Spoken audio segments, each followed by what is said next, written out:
And before I get off the stage and really get to why we're here, I'm going to tell a little story quick. It's a true story. It's an incident that happened to me.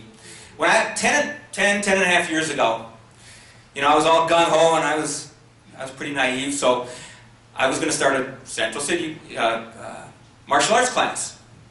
So I got referred to a couple places, and I went to this one, what turned out to be the highest crime rate in the whole city of Milwaukee. So I thought, well, how am I going to get youth to come in and do this karate program? So I'll just start inviting everybody from the neighborhood. I'll send out flyers, I'll go around, you know. And it's a really, really economically depressed area, a lot of gang activity and so on. But I go, just let the kids come in. So they come in, I start teaching. One of the first classes, there's you know, kids of different ages. There's one about 12 or 13. I thought I saw a flash in his pocket. I thought, was that a gun? No. So I came back the next week and I'm teaching again, and there's a different youth. And I'm disciplining. Now if you've seen it up there, you got to discipline a little bit in karate, especially early on. So I'm disciplining this youth. And he moves for a second, and there it is. There's a gun sticking out. And I'm thinking, oh my God. I'm disciplining this kid, and he's got a gun sticking in his pocket. And I thought, whew, I'm not doing this again. And I found out later that a lot of the drug dealers in the area use them because a 12 to 13-year-old goes to juvenile if they get busted. So what's the point of this story? The point isn't the story that I saw a gun. The point of this story is choices. You see, I had a choice that day. I got in my car and I drove home. And where I live, there's not 12 and 13-year-olds running around with guns. I had a choice. See, I said, this system isn't working. I'm going to change this system. I'm going to go and screen who comes to the program. I'm going to work and talk to the family. I'm going to go to schools that are having this happen, that are working through these issues and are successful. See, I had a choice that day, and I made it. Those kids didn't have a choice. Those kids didn't get to drive home. They were home. And so the 8-year-old or 9-year-old who was going, Mr. Ruppel, look at how high I can kick. Mr. Ruppel, look at how fast I can block.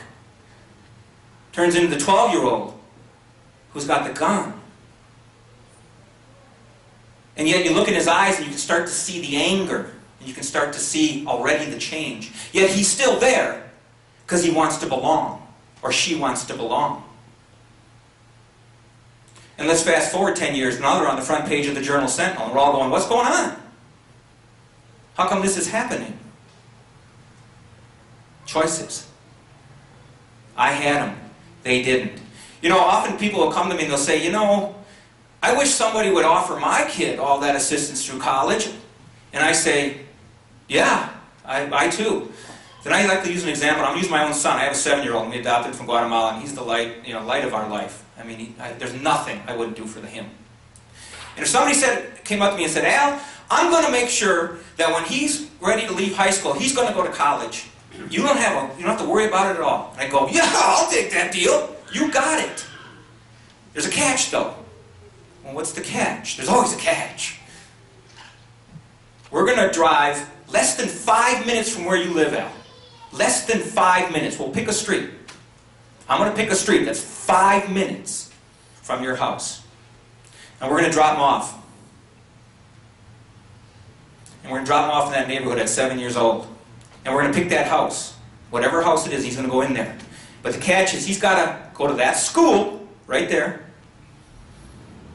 He's got to live in that house. And where I taught that in that one area, there was a crack window, if you saw that in the news. Right in the back, where they drive up, like a McDonald's, and hand out drugs. There's gangs, there's crack houses, there's guns, and there's dealers. And he's got to live there for 10 years. And I'm going to pick him up at 17. And I'm going to put him through college. You want to take that deal? And I went, I don't think I'll take that deal. I'm not taking that deal. You see, it takes so much for some of those kids to overcome. It's not enough. We need 3 things. We have to help them develop. And we've changed our programming, we evolve our programming, but its goal is to, so when they see those things, they have the inner resources to not engage. The second thing is we have to be there long term. They have to believe in us. They have to feel our love and our caring. And the third thing is we got to be there when it's time with educational support. You know, we see a lot of people in the news at 30,000 feet arguing about education. And then we got people at 30,000 feet actually doing something about it. Brilliant minds like Henry Tyson, and schools like Milwaukee and St. Marcus.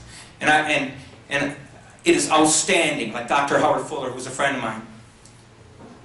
But you know why I love Henry Tyson? Why I love the man? Because when he's done at 30,000 feet, he takes the zeros off. And he engages at 3 feet. With the youth at 3 feet. He commits, not only as an administrator, but as a parent for these youth.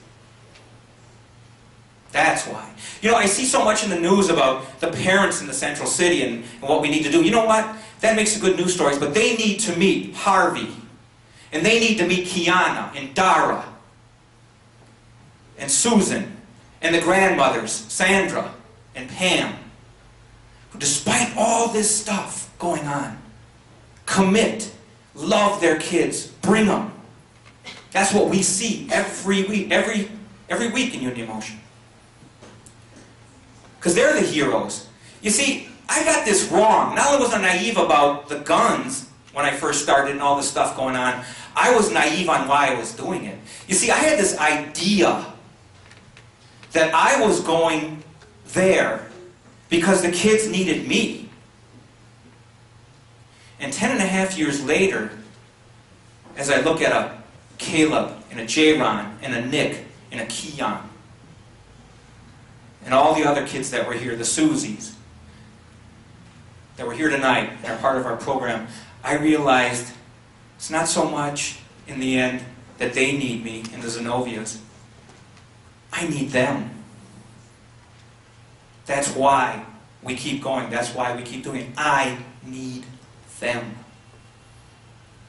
And you're here tonight because you understand that. You've committed already, or you're thinking of committing. We need you.